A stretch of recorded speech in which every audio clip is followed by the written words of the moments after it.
Most people believe peace only comes when life is quiet, when the noise stops, when stress disappears, when everything finally feels perfect. But here's the truth. You can be on vacation with money in your account, no deadlines chasing you, and still feel like your mind is collapsing from the inside out. Because real peace doesn't depend on your circumstances. It depends on the inner structure you've built to face them, and that structure doesn't crumble in one dramatic moment, it cracks in silence. A lingering irritation, a word you couldn't digest, a tension that grows without warning. Until suddenly you realize it wasn't the world pulling you out of balance, it was your mind forgetting to protect itself. But there is a way back. There are habits, practical, powerful Stoic habits, that act like shields for your inner calm. They don't work like magic formulas, they work like inner training. They change the way you react, the way you interpret, the way you live. And today, I'll show you 10 Stoic habits that can restore your inner peace. But first, let's make a choice together. Write in the comments. Today I choose calm. I am Stoic. Because when your awareness awakens, even what once disturbed you becomes too small to shake you. Before we dive in, do me a quick favor, hit the like button and subscribe. That way this message can reach more people who need it. Ready? Let's begin. Picture this.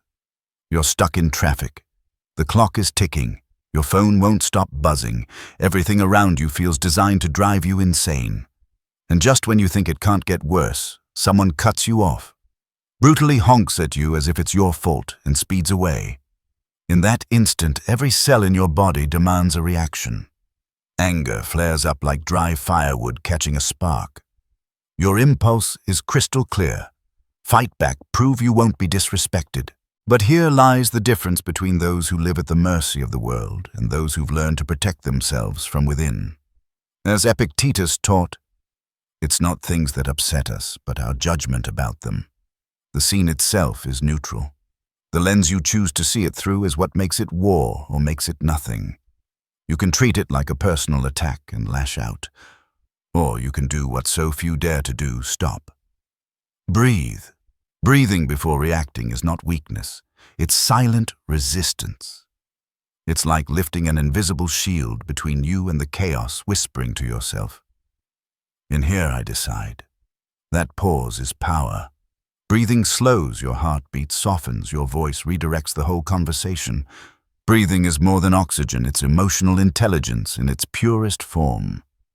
In those few seconds, you buy time. And time is freedom.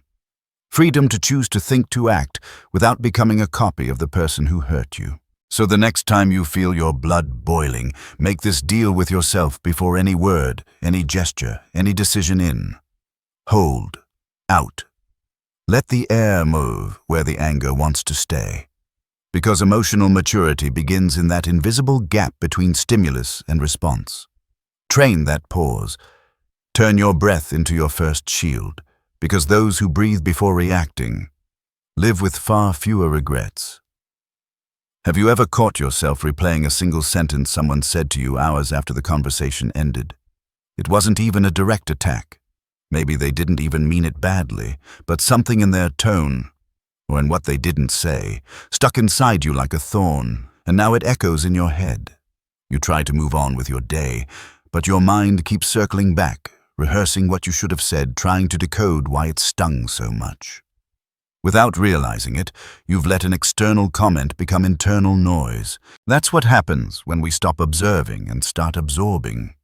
When we treat a provocation as if it had the right to live inside us. But here's the truth, it doesn't. It never did. Epictetus warned us. If someone tries to hurt you, it is your own judgment that makes it a wound. It's not the words themselves, it's what you believe about them. An offense doesn't walk in by itself. You open the door. Think of your mind like a well-kept home, clean, protected, peaceful. You wouldn't let a stranger walk in with muddy shoes or scream in your living room. So why let words dripping with sarcasm or contempt wander freely through your thoughts? Emotional maturity is the ability to listen without contamination. To see aggression and recognize it reveals more about the other's confusion than about your worth. To hold your center even when everything is trying to push you off it. So next time someone throws a heavy comment your way, visualize it like a rock hitting a wall. It can make noise. It can bounce off, but it only enters if the wall is cracked. Strengthen that wall. Choose what you let in. Observe everything, absorb only what serves you. Because often the silence of not reacting is more powerful than the loudest comeback. Some arguments don't begin with ideas. They begin when an ego feels threatened. A wrong word, a sideways glance, even a silence taken the wrong way. And suddenly you're in a battle you never intended to fight. In moments like that, energy is wasted on conflicts that teach nothing, transform nothing, and leave you only with exhaustion.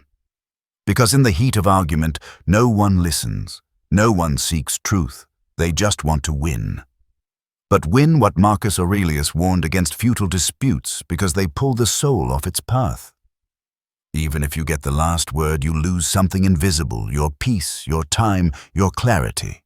Sometimes even your self-respect. It's easy to get pulled in, to clap back to prove yourself, to want the satisfaction of being right. But that only proves you're still a slave to impulse. The harder path is stepping back, breathing, and asking, if I win this argument, what do I actually win? Most of the time, the answer is nothing. There's no trophy at the end of pointless conflict, only weariness. So what can you do? You can choose silence, not as escape, but as mastery. Refuse the invitation to chaos. Remind yourself. My time, my energy, my peace are not for sale. Some battles are won by refusing to fight them. You're not here to win arguments. You're here to gain clarity, to grow, to rise above. So, next time someone tries to drag you into a useless fight, remember, cowardice isn't walking away. True cowardice is losing yourself just to feed your pride. Sometimes what destroys you isn't what happened, it's the story you told yourself about what it meant. Someone criticizes you. Someone speaks coldly. Someone surprises you with an attitude you didn't expect. In the very next second, your mind builds a narrative not just about the event, but about you. That criticism becomes a sentence. That phrase becomes a portrait. That moment becomes a distorted reflection of your worth. Humans don't respond to facts, we respond to the stories we create around them. Seneca knew this. He said, "We suffer more in imagination than in reality." That's the trap your mind invents, exaggerates, dramatizes. And suddenly you're carrying a burden that didn't come from the world. It came from your interpretation. The Stoics practiced the opposite. They didn't look for comfort in positive slogans. They looked for clarity in tough questions. How can I grow from this? Does this really say something about me or about the other person? What assumptions am I making without proof? By asking better questions, you rewrite the thought. You can't erase the event, but you decide where inside you it will live. And that shift is liberating. Instead of reinforcing the wound, you turn the impact into fuel. Instead of being paralyzed by criticism, you use it as a chance to become stronger. Rewriting your thoughts doesn't mean denying pain. It means stripping away the power it has over you, like standing in a storm and saying, "I don't control the rain, but I can choose where to build my shelter." Here's a practice: when something hurts, write down what happened. Then write 3 alternative versions of the same event. 1 neutral, 1 optimistic, and 1 strategic. Watch how your mind reacts. Do this daily, and you'll discover something powerful. The mind is moldable. In the end, the world doesn't have to change for you to have peace. What has to change is the meaning you give it. One of the most silent causes of human frustration is expecting others to have the same heart as you. You give with integrity. You offer support. You stay loyal. And deep down, though you may not admit it, you expect that same energy to return, but often it doesn't. You give respect and receive disrespect. You show kindness and get coldness. You open up with honesty and receive silence. That's when the bitter cycle begins. The mind tries to understand, justify, make sense of it, but all that grows is the feeling of injustice. You start asking, is it me? Am I the problem? But no, it's not you. It's the expectation you built that others would act the way you do. Marcus Aurelius wrote, "Expect people to act according to their nature, not according to your will." And that changes everything. Because as long as you expect people to respond with the same awareness you carry, you'll keep getting hurt. People don't act based on what you deserve. They act based on what they know, what they've learned, what they carry. And that includes wounds, fears, and limitations you cannot see. Acceptance doesn't mean surrendering to bad treatment. It means freeing yourself from the need to be understood by those not ready to understand. Some give only from their level of awareness, and demanding maturity from someone still asleep is like expecting a seed to act like a tree. So instead of chasing reciprocity, act by conviction. Be loyal, fair, transparent, not because someone else deserves it, but because that's who you are. That's strength, not naivety. But don't confuse this with passivity. This is about boundaries. Adjust what you give to match what the other person can actually handle. Protect your energy, because disappointment comes from one mistake expecting sweet fruit from a tree that hasn't even grown roots.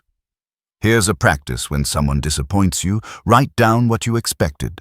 Then next to it write, "That was my expectation, not their obligation."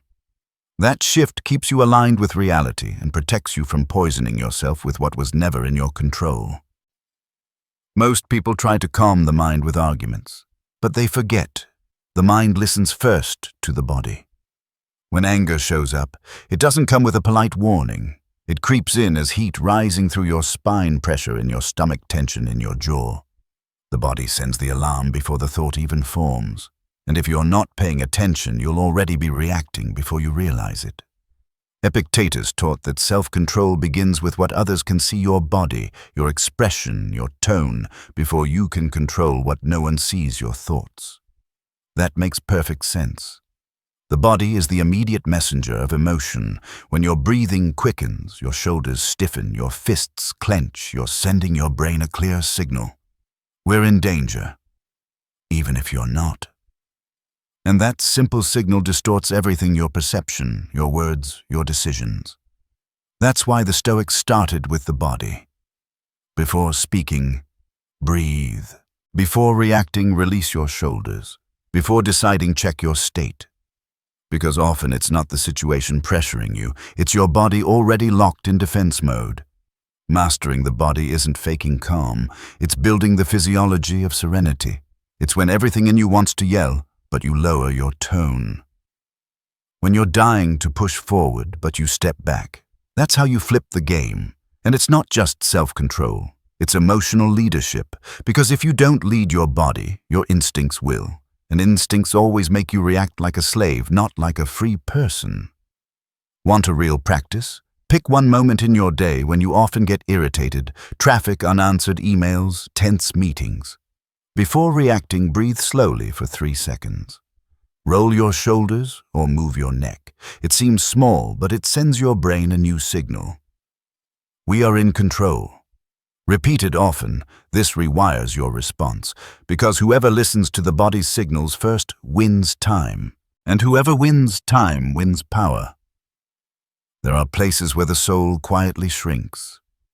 You walk in smiling, but soon you go silent. Not because you lack courage, but because the tension is suffocating. Sometimes nothing explicit even happens. No one attacks you, no one pushes you out. But something inside whispers, "I can't breathe here," and still you stay, because you were taught to endure, to wait, to hope it gets better. But what really adapts isn't the environment, it's your limits. You start treating constant stress as normal. You start accepting exhaustion as daily life. You tell yourself it's fine while your inner self knows it isn't. Epictetus warned, "If something weakens your soul, step away." Don't negotiate with what destabilizes you. Don't normalize emotional poison as the cost of belonging. Picture your mind like a glass of clear water. Each toxic environment, manipulative presence, draining relationship drops in a bit of ink. At first, it still looks clear. But drop by drop, day by day, you become murky without noticing until one day you no longer recognize yourself. That's why distance is not punishment, it's purification.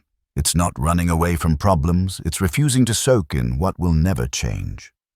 You can be good without being endlessly available. You can be kind while stepping back from what exhausts you. Here's a practice. Identify one cycle that drains you, a repetitive conversation, an imposed obligation, a group where you vanish. Then set a boundary. Take a one-day pause. Reduce your time, or go silent. Then observe how you feel. If you feel lighter, it's proof you never needed that weight. Some spaces don't let you grow, they only let you survive. And surviving endlessly is not virtue. It's self-abandonment. Maturity is knowing when to stay and when to walk away. There's a kind of wisdom that doesn't shout. It simply sees deeper. The Stoics called it looking beyond the surface. Imagine that every person you meet is carrying an invisible backpack. You can't see what's inside, but they feel its weight. Some backpacks are full of anger, some of fear, some of wounds they don't even realize they're carrying. And without knowing any of that, you end up receiving the overflow. The cold customer service rep, the co-worker snapping at you, the relative who talks like everything is your fault. Instinct says, fight back. Wisdom says, look again. Is this person really speaking to you or to the world that's already hurt them? Stoic empathy isn't about stepping into someone else's shoes. It's about realizing they may not even know where they're standing.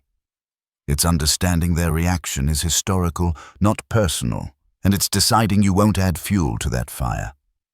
Marcus Aurelius practiced this even with his political enemies. Before judging someone, he asked himself, if I had lived their life, thought their thoughts, suffered their pains, would I really act any differently? That doesn't change the other person, but it changes you. You stop expecting consistency from people who live in inner conflict. You stop being wounded by attacks that were never really about you. You stop being the victim and become the author of your reaction. Here's a practice. Choose one difficult person in your life. Instead of labeling them, they're arrogant. They don't like me, write 3 invisible reasons that might explain their behavior, not to excuse it, but to soften your judgment. You'll notice something powerful when the mind opens to understanding. The body relaxes. Irritation fades. The tone softens. What could have become conflict dissolves before it even begins. That's Stoic empathy, seeing pain without carrying it, recognizing weight without letting it crush you. Ever reached the end of the day exhausted, yet unable to point to anything that really mattered? Your hours stolen by interruptions, fake urgencies, petty irritations. It's like your energy was kidnapped by the trivial. Seneca warned of this. Happiness is found in focusing on what matters, but the world pulls you the other way into distractions, provocations, false emergencies. We don't collapse from one big hit. We collapse from 1,000 tiny cuts, attention drained moment by moment. That's why the Stoics called it death by 1,000 distractions. The solution is choosing with intention. Deciding what truly deserves your time as carefully as planting seeds in fertile soil. Every thought you feed, every emotion you water, it grows. Here's a practice. The next time something bothers you, ask yourself 2 simple questions. Will this matter in 5 days? Will this matter in 10 years? If the answer is no, let it go.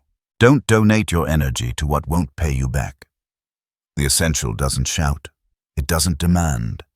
It doesn't create chaos. The essential is what remains when all the noise fades. And only those who protect it can walk lightly in a heavy world.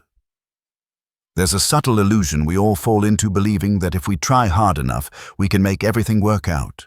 That we can fix relationships, erase misunderstandings, change people, prevent losses. But here's the harsh truth. The more we try to control what isn't ours, to control, the further we drift from peace. Emotional detachment isn't coldness, it's intelligence. It's recognizing when you're holding on to ties that only exist because you keep holding them. expectations that will never be met, conversations that loop in endless circles. You try, you insist, you step back, you try again. And deep down, you feel yourself emptying, not because the other person is gone, but because you're staying in what no longer makes sense. The Stoics didn't recommend apathy. They recommended realism. Seneca said much of human suffering comes from resisting facts. When you accept reality, when you stop idealizing someone's potential and see their limits, something inside you reorganizes. You stop fighting the current and start swimming toward integrity. Detachment isn't dramatic, it's quiet. It's deciding I won't expect more from someone who cannot give. I won't demand presence from someone already absent. I won't cling to bonds held only by habit. True detachment isn't indifference, it's self-respect. Respect for your time, your energy, your peace. It's saying, my stability will not depend on someone else's moods, attention, or absence. Here's a practice. Instead of breaking, fighting, or over-explaining, just release. Release the control, the expectation, the cycle. Whisper to yourself, this doesn't define me. This isn't mine. This will no longer set the rhythm of my life, because your peace begins at the exact moment you stop trying to control what was never in your control. If you made it this far, write in the comments, I choose calm. And remember, subscribe, leave a like, and share this with someone who needs it. Not for me, for them. Because peace isn't something we beg for. It's something we build step by step, choice by choice. Thank you for watching.